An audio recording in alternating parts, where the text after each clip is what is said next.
Province Realty TV. Okay, it's me again, Miss Geraldine Villarasa. Andito pa rin po ako sa bayan po ng Dilgallego, Camarines Sur. Meron pa rin po akong ilolocate na isang property.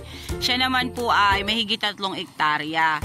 Then yung pong kahigitan po nung 3 hektarya ay iiwanan. Kumbaga po, ang ibebenta lang po ng mga tagapagmana is yung 3 hektarya. Okay, dito po sa cemented road, ang lapad po niya ay nasa 60 to 70 meters ang frontage niya dito po sa cemented road. Then mula naman po doon sa National Highway hanggang dito po sa property na to ay nasa 10 kilometers din po ang layo niya. Halos kadikitan po ito nung blinag ko na tax declaration doon sa unahan. Then ito naman pong property na to na 3 hectare is titulado. Ano po? Okay, ito na po yung 3 hectare ng Dilgallego, Camarines Sur. Ayan po. Dito po sa bungad, makikita po natin, medyo po talaga siya marami pong damo. Ano po, mga kahoy-kahoy gubat. Pero papasukin po natin yung loob. About po sa electricity, ayan, meron po tayo ditong poste pa rin ng kuryente. Then yung signal po ay may paunti-unti rin pong signal ang property. Okay. Ito pong side na to, ayan. Meron na po tayong nakitang fruit bearings. May duhat na po dyan. Then ayan po mga Jimelina. Ito lang pong side na to ang kasama sa bilihan. Ano po? Okay. Dito po. Ayan. Marami po siyang mga nyog dito na mga mabababa pa. Ayan po siya. Then ayan po yung kable ng kuryente. Then ito po. Ayan. Indian mango sa side na yan. Then mga mahogany po ang nandyan. Then mga nyug pa rin po na mga bagong tanim. Pero ito pong part na to, pantayin po siya. Ano po? Okay, ayan po. Ito pa rin po yung kabilang side. Ano po? Then ayan, mga mahogany. Yan. Then ito ay langka dito sa side na to. Okay po, yung pong bahay ay kasama na po sa bentahan. Ano po? Yan po ay sementado po talaga siya. Then ayan, marami pong langka dito sa side na to. Then ito naman pong side na to, ayan, mga langka pa rin. Then mahogany pa rin po ang nakatanim. Indian mango. Yan po ang nakita ko dito sa side na to.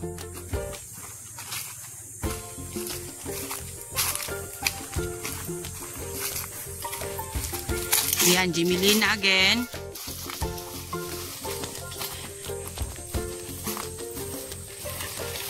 Papasukin po natin dito sa loob. Ano po? Medyo lang po talaga siya madamo. Yan. Marapit pa rin po ito doon sa tinatawag na Tabion Hills dito po sa Dilgallego. Ayan. Medyo lang po nag-slant lang po ng konti dito sa side na to. Yan. Napakaganda po nitong taniman ng mga gulay. Talagang kailangan pong sakripisyo ng inyong vlogger dahil kailangan pong kumita ng pera kahit po mainit, go lang tayo. Ayan, yung end naman po ng property dito sa side na to ay ang bahay na yan na malaki. Ano po yung kulay, may kulay orange na yan. Yan na po yung end ng 3 hectare na ipinagbibili nila. Then babain pa rin po natin doon sa may bandang yun.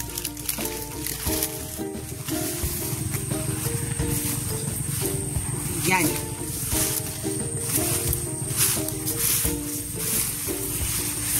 Ayan po at medyo talaga po madamo. Ayan, ito po medyo lang po siya nag-slant din lang po ng konti dito. Side na yan. Then ito naman po yung kabilang side.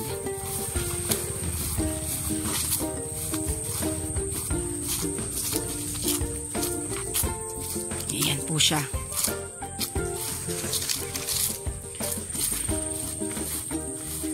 Ayan po ang property. Ayan, ang ganda pa rin po dito sa side na to.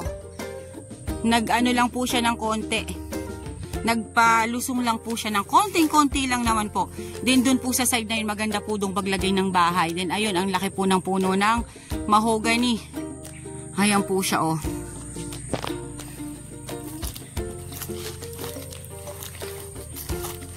Ito po ay 3 hectare.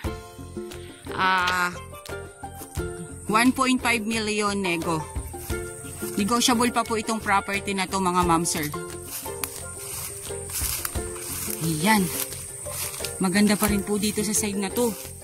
Linis lang po talaga ang kulang niya, oh. Oh. Ayan po. Linisin lang po talaga siya. Dito po sa side na to, ayan, talibis lang po siya rin ng konti. Yan, malinisan lang po yan. Napakaganda po ng area nito. Ayan, kitang-kita pa rin po dito ang kabundukan ng Camarines Sur, oh. Ayan po siya. Medyo po malaki ang 3 hectare. Ano po? Kaya hindi po natin ito maiikot ng husto. Dito lang po ako sa may part na to kasi ito lang po yung medyo kaya kong lakarin sa ngayon. Kasi po ay masyado pong madamo.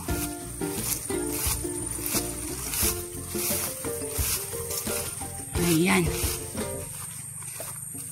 Yan, may mga batino po siya. Although ang mga batino po ay pangkaraniwan naman na po na mga kahoy. Makikita po sa mga kabundukan. Ano po? Pero yan po ay isa po sa pinakamatigas na kahoy dito po sa amin. Talaga naman. Galuga lang. Kasulok-sulukan. Ang kagandahan po nitong area na to at yung bahay po ay may kontador na. May kuryente na. Wala na po kayong poproblemahin. Ipaparenovate nyo na lang po yung bahay tapos ito pong property lilinisan na lang. Okay na po siya. Kung magkakaroon man po ng caretaker dito sa property, ipaayos lang po ng konti yung bahay, ay pwede na po siyang terhan. Ano po?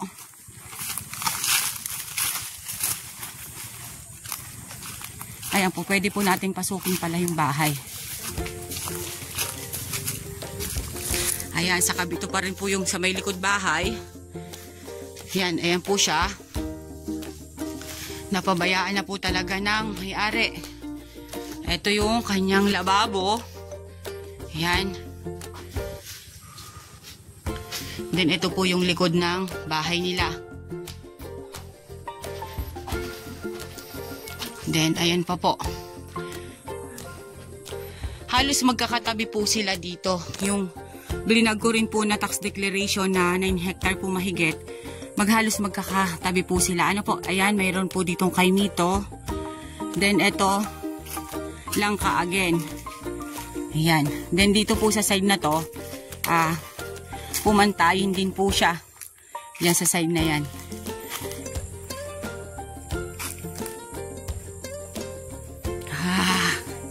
Napakaganda po nung area. Okay guys, ito pong part na to na aking dilalakaran, hindi po siya kasama dun sa 3 hectare. Ano po? Pero ipapakita ko lang po sa inyo. Kasi same po sila ng kalagayan ng lupa nung 3 hectare. Ganito din po ang itsura ng 3 hectare na to. Ito, ganyan din po siya. Yan po ay sobra lang po talagang dami ng damo. Kaya hindi po natin makita yung lupa. Ito pong side na to, ayan, ito pong ipinapakita ko sa inyong example. Ito po ay pagtataniman nila ng mais or tinaniman nila ng mais, kuya, no? Tinaniman po nila ng mais dati. Kaya ito pong 3 hectare na to, pwede niyo rin po yung taniman ng mais. Palinisan po ninyo, then pataniman po ng mais. Then ayan nga po, may mga nyug po siya na bagong tanim. Talaga pong siya ay napakakunti lang po ng kanyang pababa. Then pupuntahan po natin yung sapa na sinasabi ni kuya na yun nga po, yung sapa ay lumiban pa rin po doon yung property. Kaya nasa loob po ng area yung sapa. Okay po, eto naman po yung bandang padulo na po nung 3 hectare. O yan po, same na same lang po siya nung dinaanan namin na malinis. Ganon din lang po ang hugis ng lupa na to. Okay kuya, tara dun sa sa sapa na sinasabi mo. Ayan, napaka ganda rin po dito sa side na to. Napakarami po niyang nyug na mga ano bang tawag ng kuya? Kauupo pa lang? Kauupo pa lang po ang tawag nila. May luya. Maganda nga talaga to kuyang taniman ng luya. Kasi nga yung kanyang klase ng lupa ay patalibis ng konti.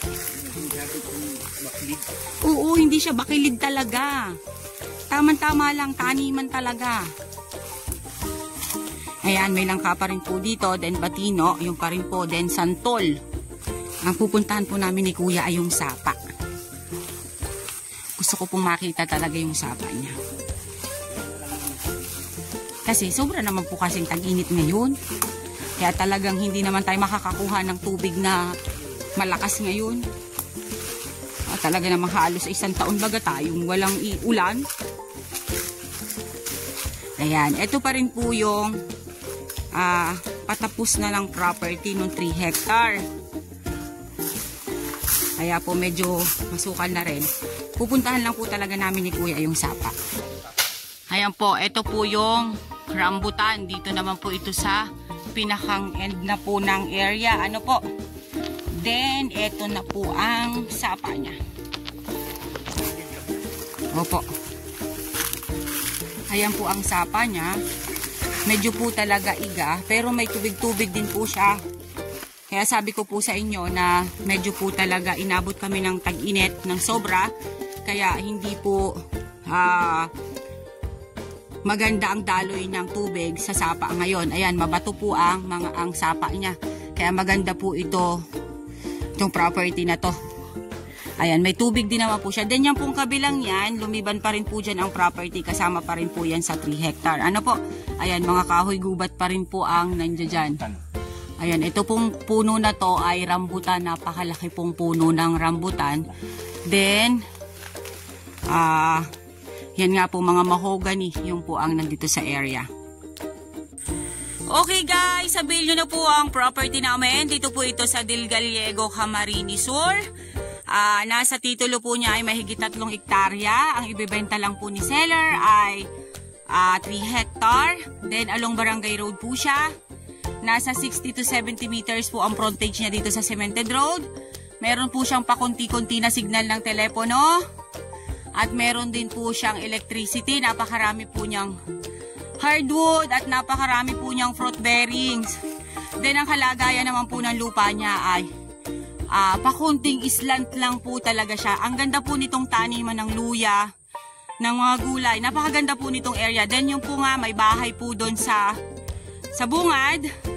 Yun po ay kasama na po doon sa bilihan. Ang presyo po nito ay 1.5 million. Slight nego pa rin po siya. Kayo na po mag-usap ng mga tagapagmana para po sa tawaran ninyo kung magkano po ang inyong tawaran. Okay po, once again po ako po ulit ang inyong site locator, si Miss Geraldine Villarasa. Muli po ako maglalambing. Pa-like and share po ng aking mga vlog and pa-subscribe na rin po ng aking YouTube channel, Quezon Province Realty TV. Okay po, thank you for watching!